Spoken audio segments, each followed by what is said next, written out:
TBP news, आवाज तुमचा, साथ आमची। पंतप्रधान कार्यालयामध्ये राष्ट्रीय सल्लागार असल्याचे सांगून टेंडर मिळवून देण्याचं आमिष दाखवत एका व्यक्तीची तब्बल 50 लाख रुपयांनी फसवणूक करण्यात आली आहे। हा संपूर्ण प्रकार घडलाय पुण्यातील कौन्सिल हॉल परिसरामध्ये। शासनाचे टेंडर मिळवून देण्याचं आमिष दाखवून आरोपींनी फसवणूक केली। या प्रकरणी एका महिलेसह दोघांविरोधात गुन्हा दाखल करण्यात आलाय। काश्मीरा पवार आणि गणेश गायकवाड अशी गुन्हा दाखल करण्यात आलेल्या दोघांची नावे आहेत। तर गोरख जगन्नाथ मरळ वय 49 राहणार पुणे यांनी या प्रकरणी तक्रार दिली आहे। बड गार्डन पोलीस ठाण्यात या प्रकरणी भादवी 419 420 34 नुसार गुन्हा दाखल करण्यात आला आहे।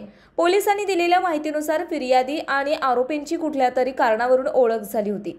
यानंतर आरोपी काश्मीरा पवार यांनी फिर्यादी यांना त्या स्वतः पंतप्रधान कार्यालयात राष्ट्रीय सल्लागार म्हणून कार्यरत असल्याचं सांगितलं।